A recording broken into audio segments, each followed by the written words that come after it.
تاکہ شبہے سے مال بالکل پاک ہو جائے اور یہ معاملہ جو ہے شبہے سے بالکل پاک ہو جائے. ان کو الگ سے پیسے دیں خدمت کے, اور اگر پیسے کم لگ رہے ہیں تو پیسے بڑھا دیں ان کو یہ کہہ دیں کہ بھائی اس گوشت میں سے آپ نہ نکالیں. جانور ذبح کرنے کا صحیح طریقہ. جانور ذبح کرنے کا صحیح طریقہ کیا ہے؟ دعا بھی بتا دیں. حافظ عاصم دہلی سے.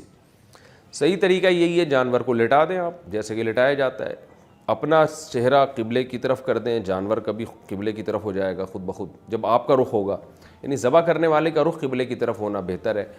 اور جانور کی جو 4 رگیں ہیں وہ جب کٹ جائیں تو بس اتنا اس پہ چھری روک دی جائے, یعنی ایک سانس کی نالی ہے, ایک خوراک کی نالی ہے, اور 2 نالیاں خون کی نیچے کی طرف ہوتی ہیں, اس میں پریشر کے ساتھ خون نکلتا ہے.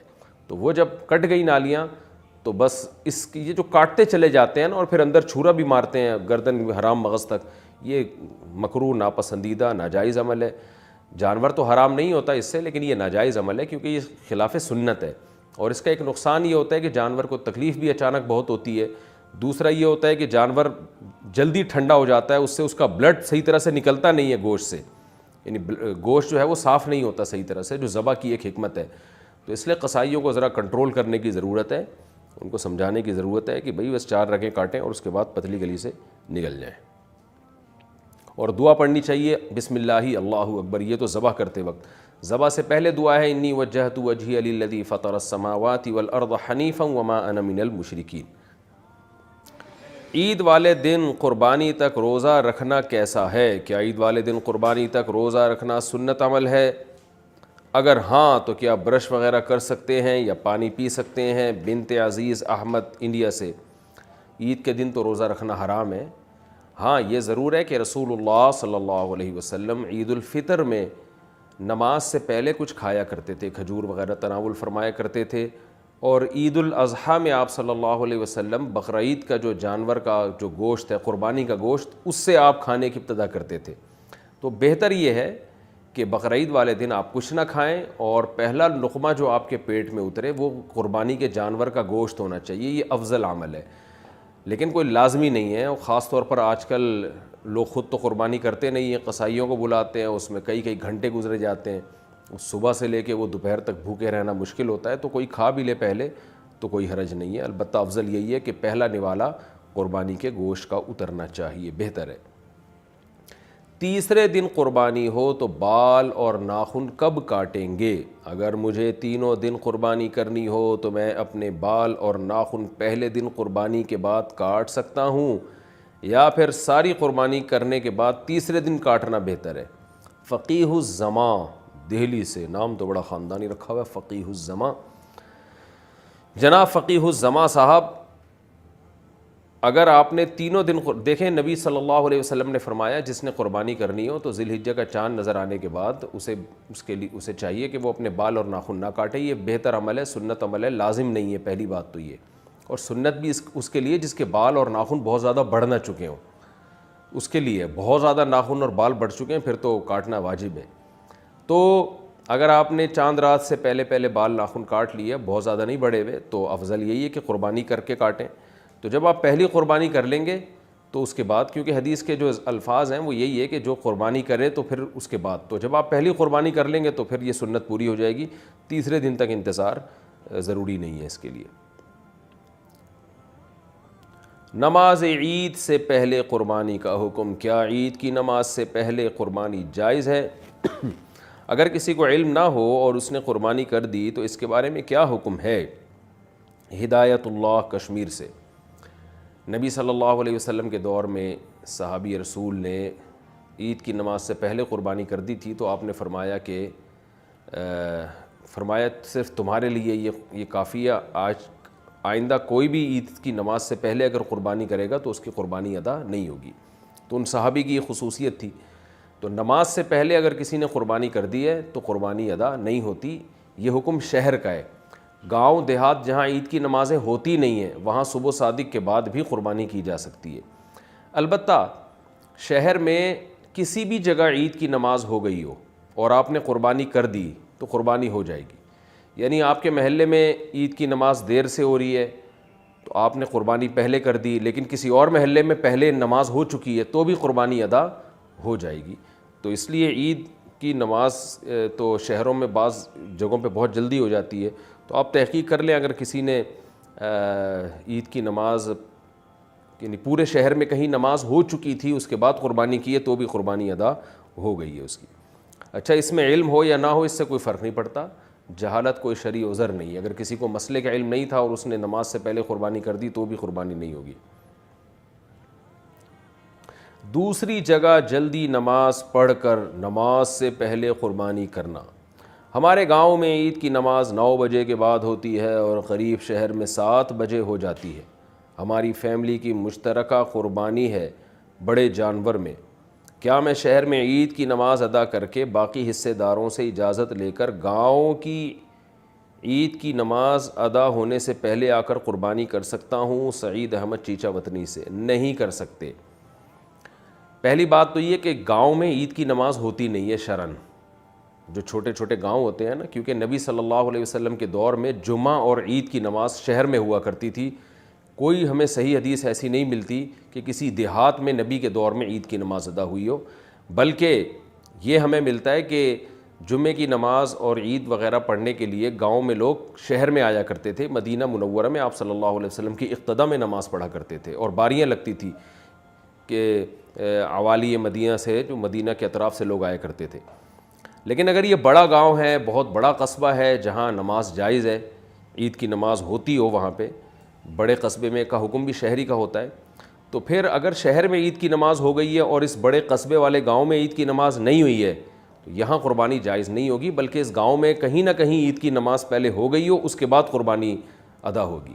تو اس لیے آپ شہر میں نماز جلدی ہو گئی اور آپ جلدی جلدی نماز پڑھ کے گاؤں میں آ کے یہاں ہونے سے عید کی نماز ہونے سے پہلے ہی اگر آپ قربانی کر دیں گے تو قربانی آپ کی یہ جو آپ کے حصے دار ہیں ان کی قربانی نہیں ہوگی، اور ظاہر ہے ایک گائے میں ایک آدمی کی بھی قربانی نہ ہو تو پھر کسی کی بھی قربانی نہیں ہوتی۔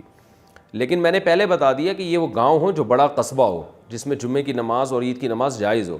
اگر یہ چھوٹی سی کوئی شہر سے بہت دور کوئی چھوٹی سی آبادی ہے اور گاؤں ہے، یعنی اس میں کوئی شہر کے لوازمات ہیں ہی نہیں اس میں، تو پھر یہاں قربانی جائز ہے، کیونکہ گاؤں میں عید کی نماز ہوتی نہیں ہے۔ تو گاؤں اور دیہات کے رہنے والے لوگوں کے لیے صبح صادق کے بعد بھی بقرہ عید والے دن قربانی جائز ہوتی ہے، یعنی فجر کا ٹائم داخل ہو جائے تو وہ قربانی کر سکتے ہیں۔ قربانی کے لیے سب سے افضل جانور کون سا ہے؟ قربانی کے لیے بکرا، دمبا، گائے اور اونٹ میں سے سب سے افضل قربانی کس کی ہے، اور ان کے علاوہ کسی اور جانور کی قربانی کی جا سکتی ہے یا نہیں؟ بنت طالب کراچی سے۔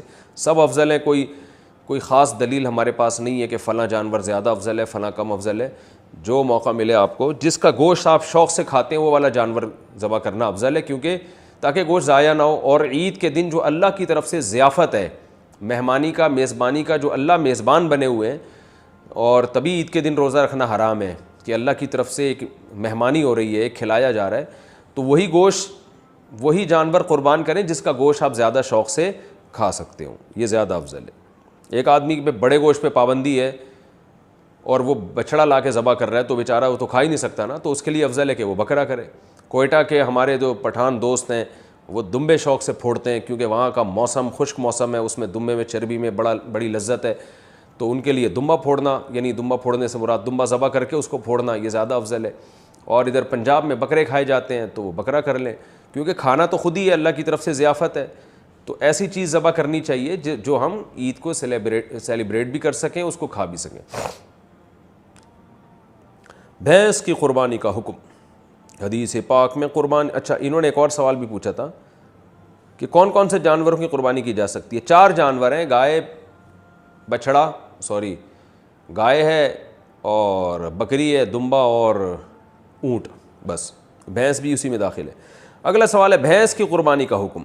حدیث پاک میں قربانی کے لیے کون سے جانوروں کا ذکر آیا؟ کچھ لوگ کہتے ہیں کہ بھینس کی قربانی نہیں کرنی چاہیے کیونکہ حدیث میں اس کا ذکر نہیں، اس بارے میں رہنمائی فرمائے محمد رفیق گلگت سے۔ بھینس کا اگر سے حدیث میں صراحتاً ذکر نہیں ہے، لیکن پوری امت کا، تمام فقہا کا اس پر اجماع ہے کہ بھینس بحکم گائے ہی ہے قربانی کے معاملے میں۔ تو بھینس کا حکم وہی ہے جو گائے اور بیل کا حکم ہے، تو بھینسے کی قربانی بھی جائز ہے بلا کراہت، اور بھینس کی قربانی بھی بلا کراہت جائز ہے، یہ اجماع امت سے ثابت ہے۔ اجماع امت بذات خود ایک مستقل دلیل ہے۔ ایک ہی جانور میں قربانی اور عقیقہ کر سکتے ہیں کیا؟ ایک ہی جانور میں قربانی اور بچے کا عقیقہ کر سکتے ہیں؟ سیف انصاری انڈیا سے، جی بالکل کر سکتے ہیں، اس کے ناجائز ہونے کی کوئی دلیل نہیں، کیونکہ دونوں میں عبادت کی نیت ہے۔ ایک ہی جانور بطور قربت کے ذبح ہو رہا ہے، یعنی بطور عبادت کے ذبح ہو رہا ہے۔ فقہاء نے لکھا ہے کہ اگر ایک آدمی صرف گوشت کی نیت کرتا ہے، قربانی کی نیت نہیں کرتا، اور دوسرا اسی گائے میں قربانی کی نیت کرتا ہے، پھر کسی کی بھی قربانی نہیں ہوگی، کیونکہ جانور پر جب چھری چلے گی تو وہ اس میں فرق نہیں ہو سکتا کہ یہ بطور عبادت کٹ رہا ہے یا گوشت کے لیے کٹ رہا ہے، تو وہ تو ایک ہی دفعہ چھری چلے گی، تو وہ پورا جانور للہ ہونا چاہیے، بطور عبادت کے کٹنا چاہیے۔ تو عقیقہ بھی ایک عبادت ہے، تو اس لیے کوئی اگر عقیقے کا حصہ ڈالتا ہے یا اسی گائے میں دوسرا حصہ بقرعید کا ڈال لیتا ہے تو بھی جائز ہے، پھر اس میں کوئی حرج نہیں ہے۔ تو خلاصہ یہ نکلا کہ ایک ہی گائے میں آپ اپنے بچوں کا عقیقہ بھی کر سکتے ہیں اور اسی میں قربانی کے حصے بھی ڈال سکتے ہیں آپ۔ مرحوم والد کی طرف سے قربانی کرنا، میرے والد صاحب کا انتقال ہو چکا ہے، کیا میں اب ان کی طرف سے قربانی کر سکتا ہوں؟ اعجاز احمد خان کشمیر سے، جی بالکل کر سکتے ہیں۔ رسول اللہ صلی اللہ علیہ وسلم نے 2 دمبے ذبح کیے تھے، ایک اپنی طرف سے ایک امت کی طرف سے، اس سے پتہ چلتا ہے قربانی دوسرے کی طرف سے بھی ہو سکتی ہے، تو آپ ایک اپنی طرف سے کر لیں، ایک ابا کی طرف سے کر لیں۔ جو ابا کی طرف سے ہوگی وہ بھی ہوگی آپ ہی کی طرف سے، آپ ہی اسی گوشت کے مالک ہوں گے، وہ 2 قربانی ہو جائیں گی آپ کی، تو ایک میں یوں ہوگا کہ ثواب اس کا ابا کو پہنچے۔ قربانی کا جانور کیا تول کر خرید سکتے ہیں؟ کیا دھوکے سے بچنے کے لیے قربانی کا جانور تول کر خریدا جا سکتا ہے؟ ضیاء الدین کشمیر سے، جی بالکل خریدا جا سکتا ہے، لیکن دھوکہ تو تول میں بھی ہو سکتا ہے اس میں ہوا بھری ہوئی ہو۔ خیر، آمدن حرام ہو تو قربانی کیسے کریں؟ جس کی روزی حرام ہو وہ کس طرح قربانی کرے گا؟ فضل الرحمان ایبٹ عباس سے، وہ توبہ کر کے حلال کمائے اور پھر حلال پیسوں سے قربانی کرے، حرام پیسوں سے قربانی جائز نہیں ہے۔ یہ جو بعض لوگ ہیلہ بتاتے ہیں کہ حلال قرضہ لے کے قربانی کر کے پھر حرام سے وہ قرضہ ادا کر دے، یہ ہیلہ ٹھیک نہیں ہے، تو قربانی حلال پیسوں ہی سے کرنی پڑے گی اور اس کے لیے آپ پورے سال جمع کریں۔ یکم ذی الحجہ کے بعد ناخن اور بال کاٹنا، ذی الحجہ کے پہلے 10 دنوں میں بال اور ناخن نہ کاٹنے کی شرعی حیثیت کیا ہے؟ کیا یہ صرف قربانی کرنے والوں کے لیے ہے یا سب مسلمانوں کے لیے ہے؟ نیز اگر کسی کی حجامت زیادہ بگڑی ہوئی ہو تو کیا وہ ان دنوں میں بال بنوا سکتا ہے؟ رحیم داد 4 سدہ سے، ذی الحجہ کا چاند نظر آ جائے تو حدیث میں آتا ہے کہ وہ شخص جس نے قربانی کرنی ہے، قربانی کا ارادہ ہے جس کا، ہر آدمی کے لیے نہیں ہے، جس نے قربانی کرنی ہے، جس کا ارادہ ہے، ظاہر ہے مالدار کا ارادہ ہوتا ہے، اور اگر غریب کا ارادہ بن گیا ہے، واجب تو نہیں ہے غریب پر لیکن وہ ارادہ کر لیتا ہے، تو اس کے لیے بھی مستحب حکم یہ ہے کہ وہ ناخن اور بال نہ کاٹے، یعنی چاند نظر آنے سے پہلے کاٹ لے اور پھر ان 10 دنوں میں نہ کاٹے، اور وہ جب کاٹے جب جانور کے گلے پہ چھری چل جائے۔ یہ افضل عمل ہے، بہتر عمل ہے، لازم نہیں ہے، اور یہ افضل بھی اس صورت میں ہے کہ بعض دفعہ یہ ہوتا ہے کہ 40 دن ہونے والے ہیں اور ناخن بال آپ نے کہیں کاٹے نہیں ہیں، تو پھر 40 دن کی مدت سے زیادہ تو پھر یہ ناجائز ہو جائے گا، تو پھر ایسی صورت میں بہرحال آپ کو کاٹنے پڑیں گے، یعنی بہت زیادہ اگر ناخن بال بڑھ گئے ہیں اور 40 دن کی مدت پوری ہونے والی ہے تو پھر آپ کے لیے کاٹنا ان بالوں کو واجب ہے۔ قربانی اپنے وطن میں ہو تو بال وغیرہ کس حساب سے کاٹیں گے؟ بیٹا لندن میں رہتا ہے اور قربانی کراچی میں ہوتی ہے، کیا وہ اپنے بال وغیرہ کراچی کے حساب سے قربانی کے بعد کاٹے گا؟ نزہت صاحبہ کراچی سے، جی ہاں، کیونکہ حدیث میں آتا ہے کہ جو بال یا ناخن نہ کاٹے جائیں، جو کہ افضل عمل ہے، واجب نہیں ہے، تو وہ اس صورت میں ہے جب جانور کے گلے پہ چھری چل جائے تو پھر کاٹ سکتا ہے۔ تو جب کراچی میں اس نے قربانی کی اور یہاں جانور کٹ گیا تو وہ لندن میں ہو یا امریکہ میں ہو بال کاٹ سکتا ہے۔ قربانی کی عبادت کا آغاز کب ہوا؟ کیا قربانی حضرت ابراہیم علیہ السلام کے زمانے سے شروع ہوئی ہے یا اس سے پہلے بھی ہوتی تھی؟ نیز یہ حضرت ابراہیم علیہ السلام سے پہلے جو نبی تھے وہ کس چیز کی قربانی کرتے تھے؟ عثمان گوجرانوالہ سے، قرآن سے اشارہ ملتا ہے کہ قربانی حضرت ابراہیم علیہ السلام سے پہلے بھی ہوتی تھی مگر اس شکل میں نہیں تھی، وہ دوسری شکل میں تھی۔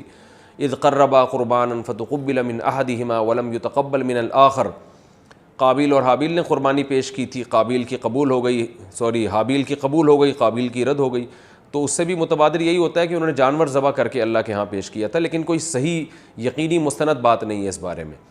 البتہ ابراہیم علیہ السلام سے پراپر اس سنت کا آغاز ہوا ہے. ان کو بیٹے ذبح کرنے کے لیے لٹایا گیا اور پھر انہوں نے اللہ کے حکم کو پورا کیا اور اللہ نے بیٹے کے بجائے ایک جانور دے دیا ان کو.